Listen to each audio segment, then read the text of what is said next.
Hello বন্ধুরা, বাংলাদেশের জনপ্রিয় ছোট পর্দার অভিনেত্রী মেহজাবিন চৌধুরী তার বিকল্পে যে ছোট পর্দায় নেমে এসেছেন তার ছোট বোন মালাইকা চৌধুরী। মালাইকা চৌধুরীর সম্পর্কে অনেক কিছু জানিয়ে দেব, প্লাস মেহজাবিনের বোন কিভাবে মিডিয়া পর্দায় এসেছেন সে সম্পর্কেও জানিয়ে দেব। দুই বোনের সৌন্দর্য এমনকি হাড্ডাহাড্ডি লড়াই এমনকি জনপ্রিয়তা পেয়েছেন সকলের কাছে। মেহজাবিনের ছোট বোন মালাইকা চৌধুরী, তিনি মূলত আদনান আল রাজীব প্রযোজনার ডিরেকশনে অ্যাডস মাধ্যমে মিডিয়া জগতে আত্মপ্রকাশ করেছেন। তারপর তিনি হঠাৎ করে সোশ্যাল মিডিয়া থেকে দূরে চলে যান। ঠিক তার 2 বছর পরেই আবার মিডিয়া জগতে ফিরে আসেন। এমনকি মালাইকা চৌধুরীর প্রথম নাটক বোন মেহজাবিন চৌধুরীর গল্পে কাজ করেছেন মালাইকা চৌধুরীর সন্ধিক্ষণ নাটকে। সন্ধিক্ষণ নাটকটা মেহজাবিন চৌধুরী নিজে গল্পটা লিখেছেন, আর এই গল্প দিয়ে তার বোনকে তিনি নাটকের পর্দায় কাজ করেছেন, আর সেই নাটকটি হলো সন্ধিক্ষণ। আর সন্ধিক্ষণে মালাইকা চৌধুরীর বিপরীতে ছিলেন ফারহান আহমেদ জোবান। দীর্ঘ 11 বছর আগে মেহজাবিন চৌধুরী তুমি থাকো সন্ধিপাড়ে এই নাটক দিয়ে মেহজাবিন চৌধুরী দীর্ঘ 11 বছর আগে মিডিয়া জগতে আত্মপ্রকাশ করেছিলেন। এমনকি তার বোন মালাইকা চৌধুরী 2024 সালে সন্ধিক্ষণ নাটক দিয়ে মিডিয়া জগতে আত্মপ্রকাশ করেছেন। অতএব দুই বোনের নাটকের কিছুটা মিল রয়েছেন, সন্ধিক্ষণ আর তুমি থাকো সন্ধিপাড়ে।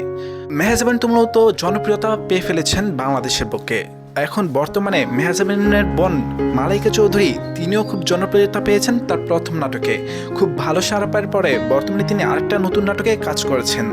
দুই বোনের আলোচনা এমনকি খুব সুন্দর, এমনকি গল্পের প্রযোজনার কারণে খুব জনপ্রিয়তা পেয়ে গিয়েছেন। এমনকি বর্তমানে মেহজাবিন চৌধুরী যেখানে যায় তার বোনকে তিনি প্রেজেন্টেশন করে দেন। অনেকে বলে থাকেন যে মেহজাবিন চৌধুরীর হাত ধরে মিডিয়া জগতে এসেছেন মালাইকা চৌধুরী। যদিও এটা সকলে বলে থাকেন, কিন্তু মেহজাবিনে সেটা পুরোপুরি ডিনাই করে গেছেন। তিনি বলেছেন যে আমার বোন আমার হাত ধরে মিডিয়া জগতে এসেছে, এটা ভুল কথা। আমার বোন অনেক আগেই গল্পের কাজ পেয়েছিলেন, কি মিডিয়া জগতে আসার জন্য অনেকেই অফার করেছিলেন, কিন্তু তখন পড়াশোনার কারণে এমনকি আমরাও চাইনি, অনেক ছোট ছিল যার কারণে আমরাও চাইনি তিনি এখন মিডিয়া জগতে আসুক। যেহেতু তিনি এখন অনার্সে উঠে গিয়েছেন প্রায় শেষের দিকে, এখন যেহেতু তিনি ফ্রি আছেন তাই আমরাও চেয়েছি যে ওর যদি ভালো লাগে তাহলে সে কাজ করে যাক। আমার হাত ধরে যে আমার বোন মিডিয়া জগতে এসেছে এটা সম্পূর্ণ ভুল ধারণা, এই বক্তব্য দিয়েছিলেন মেহজাবিন চৌধুরী। অপরপক্ষে মালাইকা চৌধুরী বলেছেন, আমি আমার বোনকে দেখে ইন্সপায়ার হয়ে মিডিয়া জগতে এসেছি। আমার বোনকে আমি দীর্ঘ 11 বছর দেখেছি মিডিয়া জগতে কাজ করতে, এমনকি খুব জনপ্রিয়তা পেয়েছে আমার বোন মেহজাবিন চৌধুরী। সুন্দর অ্যাক্টিং, তার সুন্দর ওভারঅল, এমনকি তার মিষ্টি হাসি, এমনকি জনপ্রিয়তা দেখে আমি ইন্সপায়ার হয়ে যে কারণে আমি মিডিয়া জগতে আত্মপ্রকাশ করেছি নিজেকে, এই কথাটা বলেছিলেন মালাইকা চৌধুরী। মেহজাবিন তো অনেক জনপ্রিয়তা পেয়েছেন, মালাইকা চৌধুরী কি আসলে জনপ্রিয়তা পাবেন? কি মনে হয় আপনাদের? অবশ্যই আপনাদের মন্তব্য কমেন্ট করে জানিয়ে দেবেন। আর মালাইকা চৌধুরী আর মেহজাবিন চৌধুরীর মধ্যে কোনো পার্থক্য নেই, পুরো সেম। তাদের চেহারা যেমন, কণ্ঠস্বর তেমন, এমনকি তাদের অ্যাক্টিভিটিস সম্পূর্ণ এক। দুই সুপারস্টার, দুই বোন মেহজাবিন চৌধুরী প্লাস মালাইকা চৌধুরী মিডিয়া জগতে আত্মপ্রকাশ করেছেন।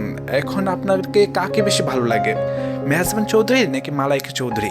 অবশ্যই কমেন্ট করে জানিয়ে দেবেন আপনার কাছে কোন অভিনেত্রীকে বেশি ভালো লাগে। এমনকি অ্যাওয়ার্ড ফাংশনেও তারা অ্যাওয়ার্ড পেয়ে গিয়েছেন। তাহলে ভিডিওটি এখানেই শেষ করলাম। যদি ভিডিওটি ভালো লাগে তাহলে অবশ্যই আমাদের চ্যানেলটি সাবস্ক্রাইব করে পাশে থাকবেন। ধন্যবাদ।